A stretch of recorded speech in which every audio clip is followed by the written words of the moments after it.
You are sitting in that little glass office at the back of the dealership.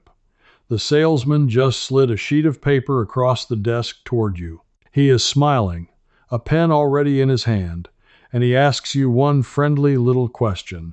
And whatever you say next could cost you $3,000 or more. I know, because it cost me. Here's the truth almost nobody tells you after 60. The price of a car is not decided by the sticker in the window. It is decided by the words that come out of your mouth in the first 5 minutes. Say the wrong sentence, and you have already lost. This is not new information. It used to be common sense, passed down from fathers to sons and mothers to daughters, until car dealers spent 50 years training us to forget it. Stay with me, because near the end I am going to share a single practice buried inside a federal rule from 1985 that hands you the upper hand every single time. I am 71 years old. I live on a fixed income in an ordinary house, and I promise you, you do not need to be tough or clever to use this. You just need to know which words to never, ever say. I still remember the smell of that showroom back in the spring of 1979. My late husband Walter squeezed my hand under the desk, and I thought we were being so smart. We drove home in a shiny sedan, feeling proud. It took me 30 years to figure out how badly we had been played that afternoon, and it started with one innocent little question. The salesman leaned in, all warm and fatherly, and he asked, "So, what kind of monthly payment are you comfortable with?" And Walter, God bless him, answered honestly. He gave a number. That was the moment we lost. Because the second you answer that question, you have handed over the only real power you walked in with. Let me tell you why that one question is the most dangerous thing you will hear on a car lot. When you tell a salesman what you can pay each month, you have stopped buying a car. You are now buying a payment. And a payment is the easiest thing in the world to hide things inside of. Here is how it works. Say you tell him you can handle $400 a month. He smiles, he writes it down, and now he has all the room he needs. He can stretch the loan from 4 years out to 6 years, or even 7. He can slip in an extended warranty you never asked for. He can quietly bump the interest rate, and through all of it, he keeps showing you that same $400 number you said you were comfortable with. The payment stays put. The total price you pay climbs by thousands. You feel like you got what you wanted, and you drive away robbed with a smile on your face. I have watched this happen to my own sister. She is a smart woman. She raised 3 children and balanced a household budget for 40 years. And she walked out of a dealership 2 years ago having paid nearly $5,000 more than the car was worth, all because she answered the monthly payment question in the first 10 minutes. She never saw it. The payment felt fine. So she thought the deal was fine. The right answer to that question is simple, and it is the first thing I want you to memorize today. When he asks what monthly payment you are comfortable with, you look him in the eye and you say, "I am not focused on the monthly payment. I am focused on the total price of the car, out the door." That is it. You have just taken away his favorite tool. You have refused to play the game on his field. Because here is the thing about total price. It cannot hide anything. It is one number that includes the car, the taxes, the fees, everything you owe before you drive off. When you keep your eyes locked on that one number, the length of the loan does not matter to his trick anymore. The hidden add-ons stick out like a sore thumb. You have forced the whole deal into the daylight. Now, you might be wondering how a whole country of sensible people forgot something so basic. That is where this gets interesting, and a little bit maddening, because this shift from buying a car to buying a payment did not happen by accident. Somebody planned it. And once I understood who and why, I could not stop seeing it everywhere. And once I understood who and why, I could not stop seeing it everywhere. If you want to go even deeper into this kind of buried, practical knowledge, I have put much more of it into my book, Smart Keys, Deep Senior Edge, and Deal Done, which you can find linked in the description below. They cover the exact language, the exact moments, and the exact moves that protect people like us in negotiations we never asked to be part of. I wrote them because I wish someone had handed me this when Walter and I sat down in that showroom in 1979, but let me come back to that shift, because understanding the machinery behind it is exactly what arms you. Back before the 1950s, most folks bought cars closer to the way they bought a refrigerator. You saved up, you talked about the price of the thing itself, and you paid. But as cars got more expensive and financing became the normal way to buy, the dealers discovered a beautiful truth about human nature. People cannot easily picture $28,000, but everybody can picture $400 a month. It sounds small. It sounds manageable. So the entire selling machine slowly turned to point at the monthly payment and away from the real cost. And they built a tool to do it. I want to tell you about a piece of paper that has been used against people like you and me for decades. In the car business, they call it the four-square. If you have bought a car in the last 40 years, I promise you have seen it, even if you did not know its name. Picture a single sheet of paper with a big box drawn on it, split into four smaller squares. One square is for the price of the car. One is for your trade-in. One is for your down payment, and the last one, the big one, the one the salesman really cares about, is for your monthly payment. It looks so organized, so helpful. It feels like the two of you are just working out the numbers together, side by side, like friends. It is a trap. The four square exists for one reason, and that is to keep four numbers moving at the same time so that you can never quite keep track of any of them. While you are staring at the monthly payment, feeling good, he is quietly moving the other three squares in his favor. He gives you a little on the payment and takes a fortune on the price. He raises the trade-in $100 and buries $2,000 somewhere else. Your eyes bounce around all four boxes, and your brain simply cannot hold all of it at once. That is the whole point. Confusion is the product they are selling. I did not learn the name of that sheet of paper until a few years ago, when I got to talking with a man at my church who had sold cars for 22 years before he retired. His name was Raymond. And one afternoon over coffee, feeling a little guilty, I think, he told me everything. He told me the four square was the first thing they trained him on. Not how the engine worked, not how to help a family find the right car. The worksheet, how to control the customer with it. Raymond told me something I have never forgotten. He said, "We were not trained to sell cars. We were trained to sell confusion and let the confusion sell the car." He said the older the customer, the more they leaned on the payment talk, because they knew folks on fixed incomes think in monthly terms. Every bill they have, the electric, the insurance, the mortgage, it all comes monthly. So the dealer speaks the language of the monthly bill, and it feels natural, and that is exactly how they get you. Now here is the part that made my blood run a little cold. Raymond said the salesman you talk to is very often not the person you are really negotiating with. When you dig in, when you refuse to budge, he excuses himself and says he needs to go check with his manager. In the business, they even have a name for this move.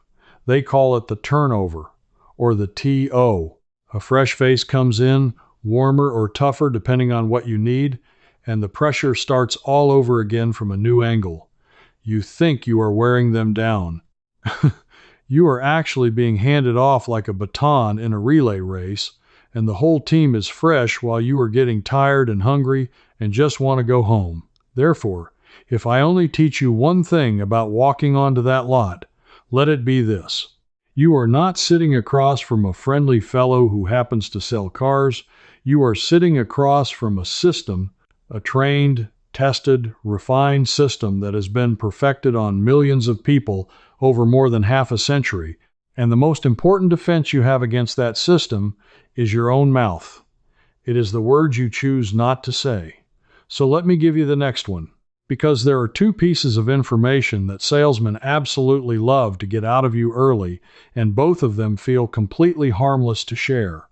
The first is your trade-in. The second is whether you are paying cash. And I am telling you, you must keep both of these close to your chest until the right moment. Let me start with a trade-in. When you walk in and the first thing you say is, "I have got my old car to trade in," you have just given the salesman a second playground to hide money in. Remember the Foursquare. The trade-in is one of those boxes. Now he can play a game where he pretends to give you a wonderful, generous price for your old car, and you feel so pleased about it that you stop paying attention to the price of the new one. He takes with one hand what he pretends to give with the other. It is a shell game, and your old car is one of the shells. The way you protect yourself is to keep the two deals completely separate. You negotiate the price of the new car first, all the way down, as if you have no trade-in at all. You get that total price out the door, settled and written down. Only then, only after that number is locked, do you say, "Now, I also have a vehicle I might sell. What would you offer me for it?" By keeping them apart, you can see each number clearly on its own. You are no longer letting him blend them together into a fog. Now the cash. This one surprises people. You would think a dealer would love to hear you are paying cash. No monthly payment, no financing headaches, a clean, simple sale. But it is the opposite. When you announce early that you are paying cash, you have just told him you are taking away one of his biggest profit centers, which is the financing. Dealers make a great deal of money on the loan itself, on the interest and the terms they arrange. So if he knows there is no loan to profit from, he has to make his money back somewhere, and that somewhere is the price of the car. He will dig in and refuse to come down, because you have removed his other way to earn. So you keep quiet.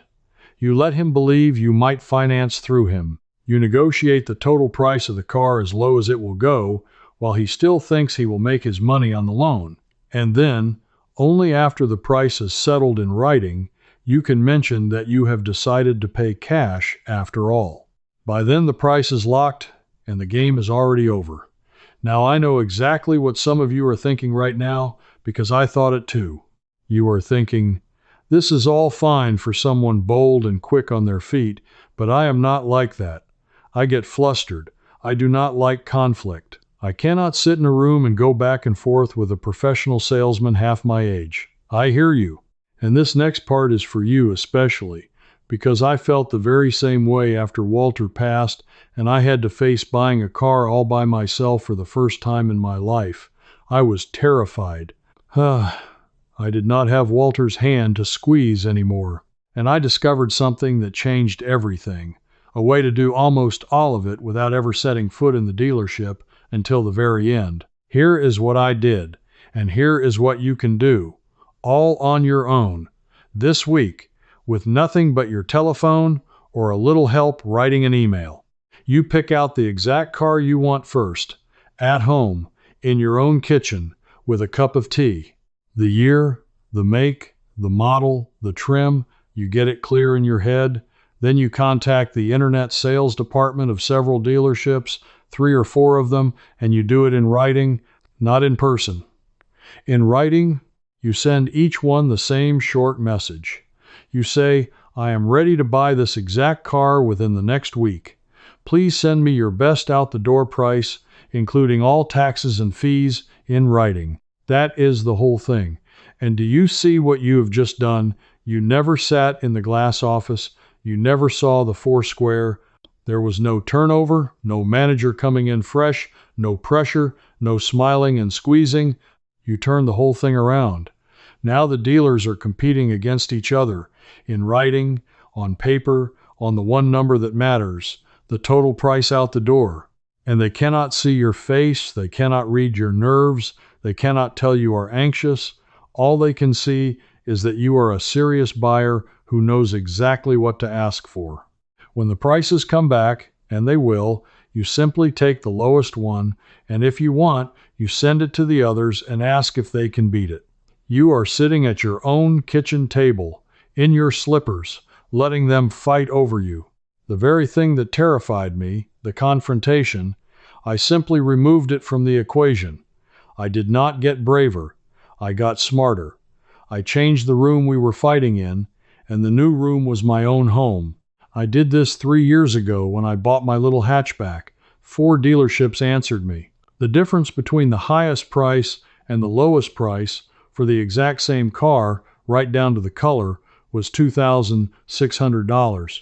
$2,600 for sending a few emails from my kitchen. That is more than 3 months of groceries for me, and I never once had to sit across a desk and be brave. But even after you have the total price agreed on, there is one more thing you must never let slip. And this is the one that trips up the kindest, most honest people the most, because it comes from a good place in the heart. You must never, ever let them see that you love the car. I know how hard that is. You find the one, the right color, the seats feel just so. It reminds you a little of a car you had when the children were small, and your face lights up. You run your hand along it and you say, "Oh, this is perfect. This is exactly what I have always wanted." And the salesman, watching you the whole time, has just learned the single most valuable fact he could possibly know. He knows you are not going to walk away, and a buyer who will not walk away has no power at all. The most powerful thing you own on a car lot is your ability to stand up and leave. The moment you fall in love out loud, you have thrown that power in the trash. So you keep your face calm. You act mildly interested.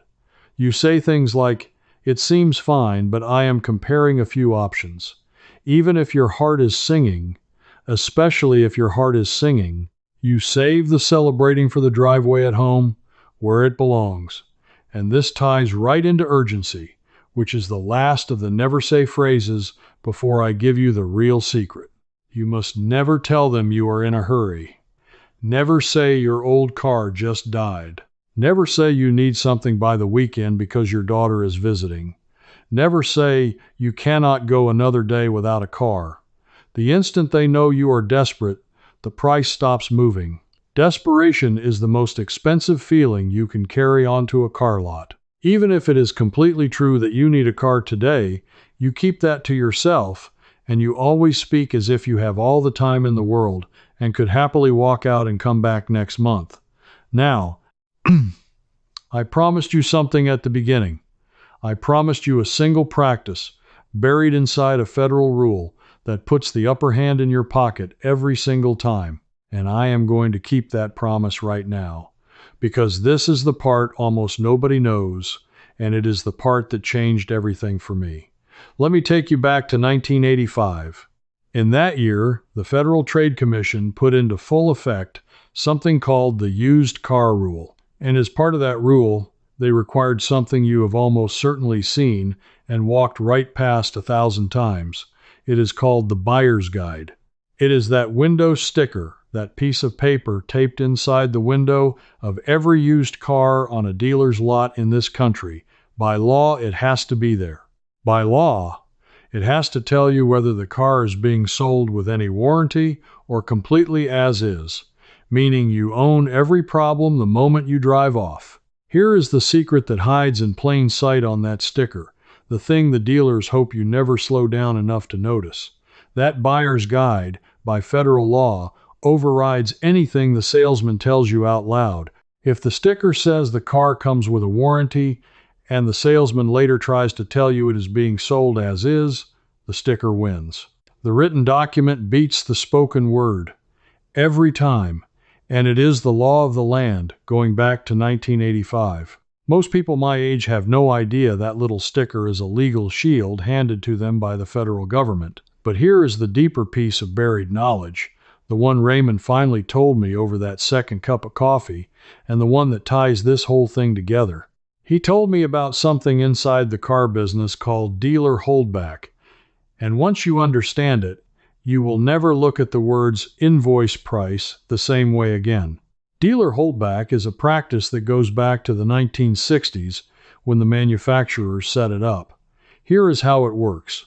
When a dealer sells you a car, they will often show you the invoice price, the amount they supposedly paid the factory for it, and they will act wounded, like they cannot possibly sell below that or they would lose money. But it is theater. Because the manufacturer secretly pays the dealer back a percentage of that price, usually around 2 to 3% of the sticker, sometime later, every quarter. That is the holdback. It means a dealer can sell you a car at their so-called invoice, cry that they made nothing, and still quietly collect $1,000 or more from the factory a few weeks later. Do you understand what this means for you? It means when a salesman tells you, "I am selling this to you at cost, I am not making a dime," he is very likely still making hundreds, sometimes thousands, through the holdback you were never supposed to know about. So the very next time one of them puts on that pained face and swears they are losing money to help you, you can smile quietly to yourself and hold firm, because you know about the holdback, and you know there is almost always more room than they are letting on. And here is how you turn all of it into a single, calm, powerful move that you can use this week. You combine 3 things.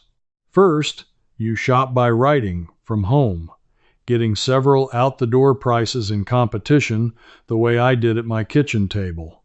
Second, you time your buying for the last few days of the month, and if you can, the last few days of a quarter in March, June, September, or December. This matters because Raymond told me the dealers have monthly and quarterly targets they must hit to earn bonuses from the factory, and those holdback payments are tied to volume. A salesman who needs one more sale to hit his number on the 30th of the month will do things on that day he would never do on the 5th. And third, you keep every promise in writing, and you trust the sticker over the smile, because a federal rule from 1985 says the paper wins. That is the whole secret. Shop in writing. Buy at the end of the quarter. Trust the document, not the man. Know about the holdback so you never believe the sob story about losing money. It is not fancy. It is not clever. It is just the plain, sturdy common sense that our parents and grandparents used, the kind of knowledge that got quietly buried under 50 years of glass offices and 4 square worksheets and friendly men with pens. Somebody, somewhere, kept it alive. Raymond kept it alive for me. And now you have it too. I think about Walter squeezing my hand back in 1979, both of us so proud, both of us being taken for a ride we did not even feel. And I think about how something so simple, so honest, was allowed to slip away from ordinary people like us, until buying a car became a thing we dreaded instead of a thing we could do with our heads held high. You just got it back. That thing they hoped you had forgotten, it is yours again. You are the kind of person who does not like being managed. You do not like being handled or spoken to like you cannot understand your own money. You believe, the way I believe, that honest and useful knowledge should not be locked away behind a salesman's smile just to keep you paying more than you should. That is exactly who this is for. So let me ask you something, and I truly want your answer. When you last bought a car, did the salesman ask you that monthly payment question in the first few minutes, the way he asked Walter and me? Do you remember what you told him? Tell me in the comments below. I read them, and I want to hear your story, because your story might be the very thing that saves the next person watching. Please, take a moment and leave a comment. This audience is quiet, and your words matter more than you know. And if you want to keep recovering the plain, sturdy knowledge that convenience, culture, and clever marketing have buried, come along with me. In my next one, I am going to show you the 4 little words to say to a doctor's office that can cut a surprise medical bill nearly in half, another thing that used to be common sense before we were all taught to just pay whatever the paper said. I found it in an old consumer bulletin, and I cannot wait to share it. Stay with me. We are just getting started. I'm still right here with you, so here's what's next. This video gave you the overview, but inside the Wiser Living Circle, I walk you through the total price negotiation script, word for word. In there, you can ask me your own question, and a real person, me, answers you myself. You won't be doing it alone. You'll belong with thousands of practical seniors already inside. Just point your phone's camera at the code on your screen. Cancel anytime, one click.